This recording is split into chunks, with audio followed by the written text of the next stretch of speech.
आज मु आपण मानक पई नेकी आसीची गोटे एमिति रेसिपी जहाको कि आपण सप्ताह को 2-3 थर बनेकी खाइले भी जमा भी बोर हेबेनी। खाइबा पई हेल्दी होबा सहित बहुत ही टेस्टी रेसिपी भल लागिले लाइक करिवे। नमस्कार, आपण को काकुलीस क्वेश्चन को बहुत बहुत स्वागत। तेबे चलंतु स्टार्ट करिबा रेसिपी। एठी देखुन दर्शक बंधु, एई रेसिपीटी को तैयारी करिया पई एठी मु किछि फ्रेश बैगण नेछि।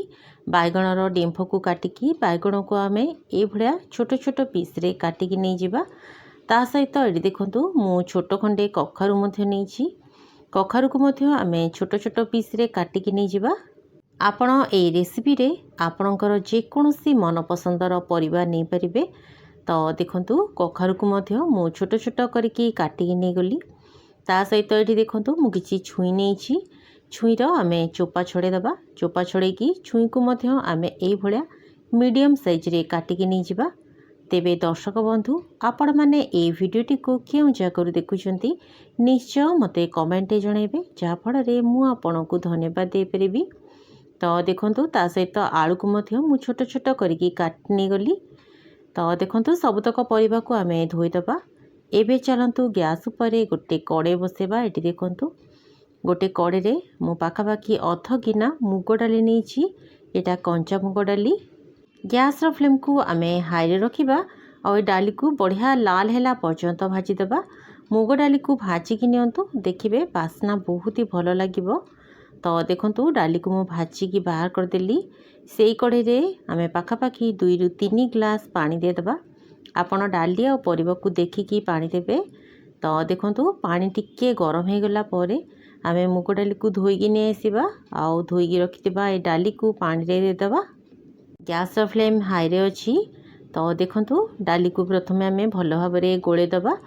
आउ याकू कवर करके फुटिबा पई छाड़ दबा।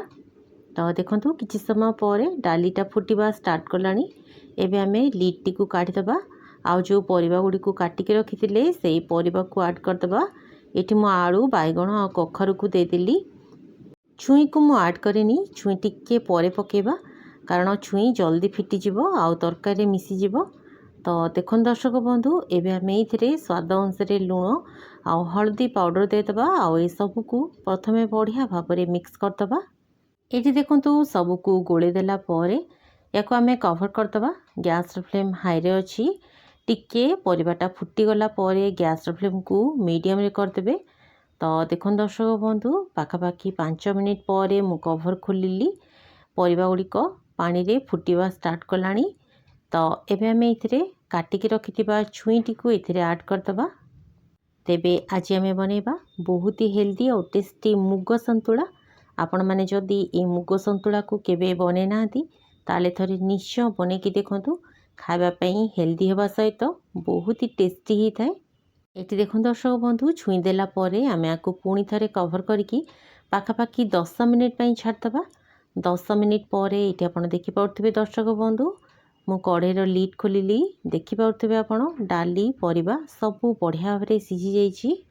जेहेतु आम मुग डालीर संतुला तैयारी करुछु, तो से टमाटो निश्चय पकेबा। ये मु 2टी टमाटो को छोट छोट करके काटिकी देइछि और ता सहित राग पाई किछि कट्टा कंचा लंका मध्य ऐड करिछि। एबे आम याकू कवर करके आउ 2 मिनिट पई छाड़दबा। तो देखन दर्शक बंधु, 2 मिनिट पर मु कवर खोलिली। टमाटो मध्य बढ़िया भाव में सॉफ्ट हो गलानी। तो एबे आम ए सब को आउ थरे बढ़िया भाव में मिक्स करदबा। एटी देखंतु आलू, छुई, डाली सबू बढ़िया भाव में सीझी जाइछि। एमिति ही परिबा सीझिबा दरकार। एबे आम याकू साइड रे रखिदबा। आउ चलंतु नेक्स्ट प्रिपरेशन करिबा। ये देखो दर्शक बंधु, मु गोटे कड़े बसई। कड़े रे किछि सोरिष तेल गरम कर नहीं। तेल भल भाव में गरम हो गला परे एथिरे आम गोटे छोट चामच पंचफुटण, ता सहित बढ़िया बास्ना आने किछि सुखिला लंका आउ छेचिकी रखिथिबा किछि रसुण पकेबा। रसुणर परिमाण टिके अधिक दियंतु, बास्ना बहुत बढ़िया आसीबो। रसुण किछि सेकेंड भाजी देला परे एथिरे आम कट्टा पियाज पकेबा। एठी मु 2टी मीडियम साइज रो कट्टा पियाज पकेइछि। जेहेतु एटा मुग डालीर संतुला, एथिरे छेचा रसुण आउ पियाज निश्चय पकेबे, बास्ना बहुत ही बढ़िया आसीबो। तो देखो दर्शक बंधु, पाखापाखि 2-3 मिनिट पर पियाज ये आप देखी पारे बढ़िया गोल्डन कलर होगी भाजी गला पियाज एमती गोल्डन कलर होगी भाजी गला आम बढ़िया बास्ना किसी भूसंग पत्र पकेबा। एथिरे भूसंग पत्र जमा भी स्किप करेंगे पकेबे बास्ना बहुत बढ़िया आसीबो। तो एबे आमे सिझेकी रखिथिबा डाली आ परिबा को देदेबा और याकू सांगे सांगे कभर करदबा। मुग डालीर डालमा तो आपण माने बनेकी खाइथिबे तेबे मुग डालीर एभली भाबरे संतुला तैयारी करके देखंतु खाइबा पे एते बढ़िया लागिबो जे आपण बार बार बनेबे। आ खास करी रेसिपीटी रुटी भात सहित खाइबा पे भारी बढ़िया लगी थाए। तो देखंतु एबे आमे लास्ट रे एते अल्प किछि भजा हितिबा जीरा लंका गुंड पकेबा। जीरा लंका गुंड पकेले यार बास्नाटा बहुत बढ़िया आसी थाए। नियंतु तैयारी हो गला मुग संतुला खाइबा पे बहुत ही टेस्टी और हेल्दी। तेबे रेसिपीटी जदि आपको भल लगिला प्लीज़ लाइक करेंगे। यूट्यूब रे देखुतिले चैनल टी को सब्सक्राइब करेंगे। फेसबुक पेज रे देखुतिले फॉलो करेंगे। रहिली धन्यवाद।